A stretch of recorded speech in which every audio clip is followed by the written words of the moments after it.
बेटा हमने अभी तक एल्गी की इकोनॉमिक इंपॉर्टेंस की बात की और हमने एकदम जब चैप्टर की शुरुआत की थी तो हमने ये बोला था कि एल्गी जो है वो बिल्कुल प्रिमिटिव प्लांट है, एकदम शुरुआती पौधे हैं और शुरुआती पौधे हैं तो उनमें कोई बहुत ज्यादा डिफरेंशिएशन मतलब ना तो उसमें जड़ है, ना तना है, ना पत्ती है, ना इस तरह की कोई फ्रूट है, ना फ्लावर है, कोई ऐसी चीजें नहीं है। और तो बोले इनको बांटा किस बेसिस है, तो बांटा इस बेसिस है कि इनके कलर के पिगमेंट के हिसाब से, तो इस कलर के पिगमेंट के हिसाब से इनके 3 क्लासेस होते हैं, जिसमें से पहला क्लास है क्लोरोफाइसी, दूसरा क्लास है फियोफाइसी, तीसरा क्लास है रोडोफाइसी। तो आप बोलोगे कि सर आपने बोल तो दिया क्लोरोफाइसी, तो बेटा क्लोरोफाइसी मतलब ग्रीन एल्गी मतलब हरा शैवाल या हरा एल्गी। दूसरा जो हम बोल रहे हैं फियोफाइसी या ब्राउन एल्गी जिसको बोलते हैं हम कि ये होता है भूरा शैवाल या ब्राउन एल्गी। और तीसरा जो है रोडोफाइसी मतलब जो लाल कलर का एल्गी है उसकी हम यहाँ बात करने जा रहे हैं। तो मैंने यहाँ पर आप ये देखिए पहला लिख रखा है यहाँ पर क्लोरोफाइसी, जिसका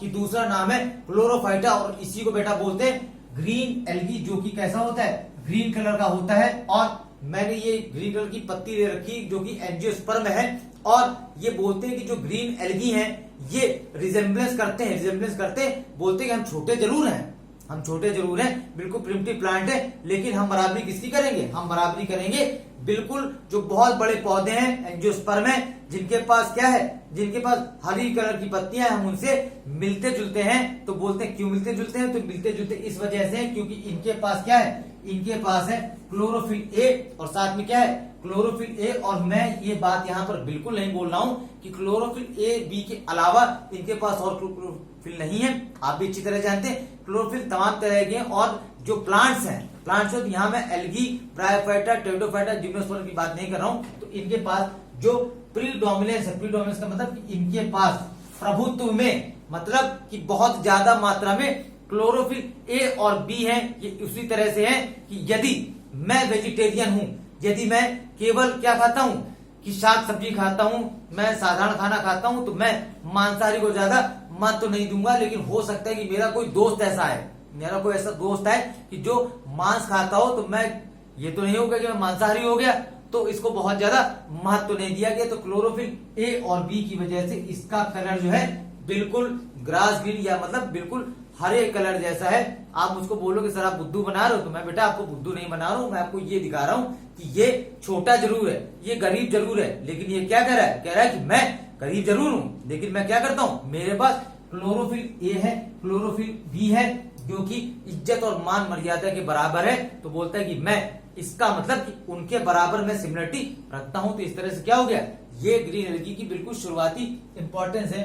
फिर ये बोलते हैं अच्छा ठीक है तुम बहुत वो हो, हम लोग भी बोल देते हैं जो गरीब लोग हैं उनको बोलते हैं कि तुम गरीब हो तो तुम्हारे अंदर खासियत क्या है, बोले साहब हम गरीब जरूर हैं लेकिन हमारी भी इज्जत है। तो बोलते हैं क्या इज्जत है तुम्हारी, बोलते इज्जत ये हमारे पास बहुत सारे मेंबर हैं, हमारे पास बहुत सारे बच्चे हैं, सबके पास अपनी अपनी खासियत है। बोलते क्या खासियत है, बोले खासियत हमारे पास ये कि हमारे पास है क्लोरोप्लास्ट। तो बोलते क्लोरोप्लास्ट है, तो क्लोरोप्लास्ट तो हमारे पास भी है। तो बोलते हैं आपके पास क्लोरोप्लास्ट है, लेकिन हमारे पास 5-6 बच्चे हैं जिनके पास अलग अलग तरह के क्लोरोप्लास्ट है और सबका अलग अलग शेप है। और शेप में भी कैसा है, एक है डिस्क्वाइड। तो डिस्क्वाइड का मतलब कि हम अपनी बात पर आ जाते हैं, डिस्क्वाइड का मतलब कि डिस्क जैसा स्ट्रक्चर। आपने बचपन में हो सकता है कि खेला हो इस तरह से, डिस्क जैसा हम फेंकते थे, हम जब छोटे तो हम तो खेलते थे, फेंकते थे, एक तरफ हम खड़े होते तो दूसरे बच्चे खड़े होते, वो उसको कैच करते थे, कुछ लोग उसको उंगली नोचाते थे, वही कहलाता है डिस्क्वाइड। और ये जो बुक लिखी है मेरे ही सिमिलर लोगों ने लिखी होगी, तो उन्होंने इसी बेसिस इसको दे दिया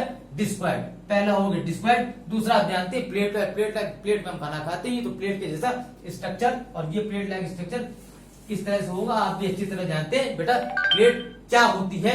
तो अब हम इस चीज को देख रहे हैं कि रेटिकुलेट का मतलब क्या है, रेटिकुलम का मतलब जाल जैसा नेटवर्क। आपने शायद सिंपल लाइफ में ये चीज को ना देखा हो, मैं ये थोड़ा कह रहा हूं कि नहीं देखा है, हो सकता है बहुत से ऐसे लोग हो नदी किनारे रहते हो सकता है ऐसे लोग हो जिनके यहाँ फिशरीज का बिजनेस हो, तो आपने देखा हो रेटिकुलम मतलब जाल जैसा क्लोरोप्लास्ट इसमें पाया जा रहा है। और इसके बाद मैं बात कर रहा हूं कप शेप्ड। तो मेरे पास यहाँ पर ग्लास रखा है, तो ग्लास को भी ये मान लो कि कप जैसा स्ट्रक्चर है, कप शेप्ड भी इसमें क्लोरोप्लास्ट हो सकता है, जो कि किसमें मैं यहीं पर बोल दे रहा हूं, मैं बहुत ज्यादा चीजों को लिखूंगा नहीं।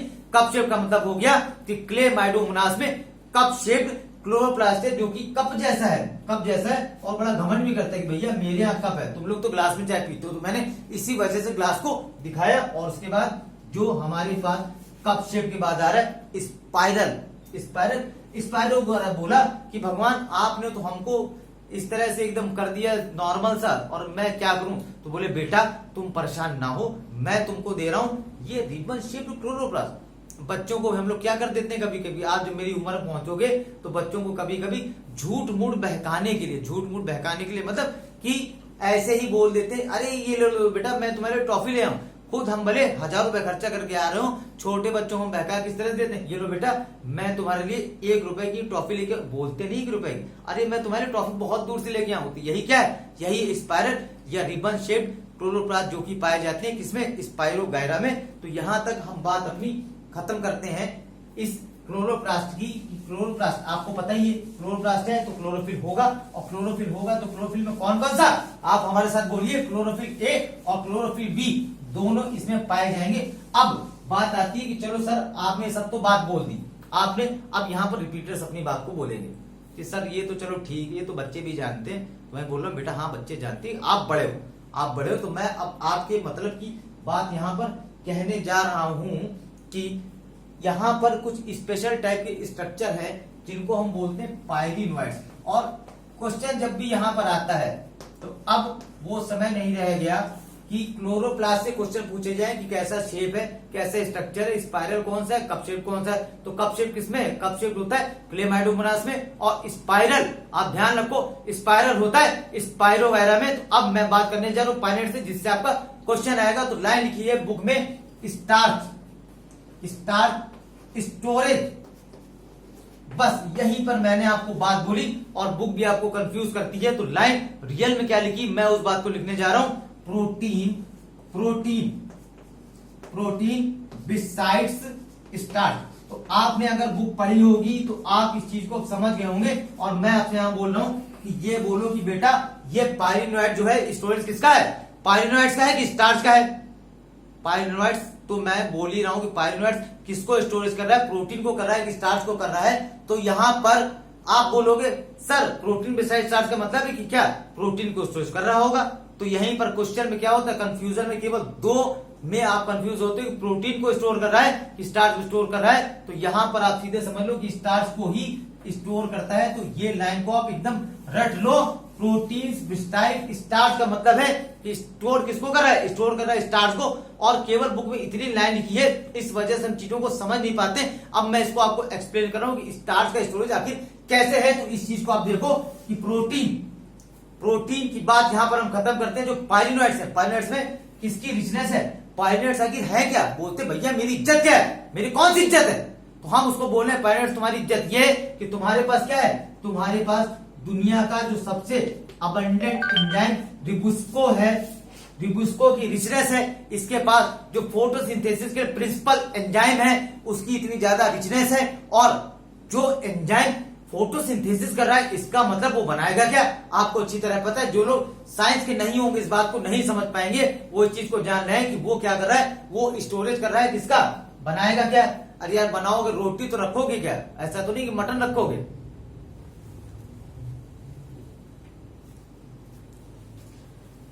अगर बनाओगे रोटी तो ऐसा थोड़ा है कि मटन को रखोगे, रोटी बनाओगे तो रोटी रखोगे घर में ना, ये थोड़े कि यार हमने मटन स्टोर कर रखा है। तो रिबुस्को एंजाइम का काम ही है फोटोसिंथेसिस करना और स्टोरेज ऑफ स्टार्च। तो यहां से आपको क्लियर हो गया जो पायरिनोइड्स है वो क्या स्टोर कर रहा है, क्योंकि उसके पास फोटोसिंथेसिस का जो प्रिंसिपल एंजाइम है रिबुस्को, उसको वो कंटेन करता है बहुत मैक्सिमम अमाउंट में। और जब मैक्सिमम अमाउंट में उसको स्टोरेज करता है तो बनाता क्या है, वो बनाता है स्टार्च को।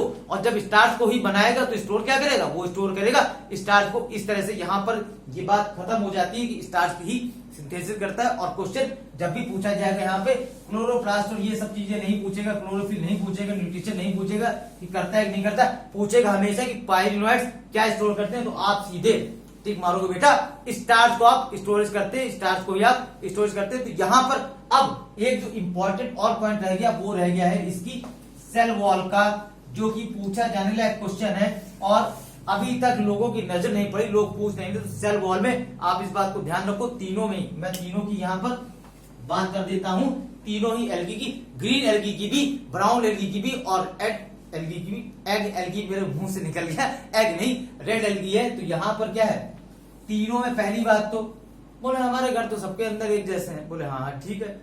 मैंने एक से पूछा, हमारे एक दोस्त हैं, मैंने नितिन भैया तुम्हारे बाहर क्या लगे? बोले मेरे यहाँ तो टाइल्स लगे हैं। और हमारे एक मित्र हैं संदीप जी, मैंने आपके यहाँ क्या बाहर लगे? अरे बोले यार मैं एक अमीर आदमी हूँ, मेरे यहाँ बाहर पत्थर लगे हुए हैं। अच्छा तो बोले तुम्हारे क्या लगे? हमने यार अंदर तो मेरे यहाँ वैसे ईंटों की दीवार बनी है। तो ये तीनों घर हो गए, कौन कौन हो गए? ये हो गया क्लोरोफाइसी, ये हो गया थियोफाइसी, और तीसरा कौन सा हो गया? तीसरा हो गया रोडोफाइसी। और आप तीनों लोगों की तुलना कर लीजिए कि जो तीन लोग हैं, मुझे अच्छा लगता है दिखावा करना, चमक दमक मुझे पसंद है। तो मैंने कहा मैंने अपने घर के बाहर चमचमाता एशियन पेंट लगा रखा है, जो कि क्या है? जो कि है पेक्टोज।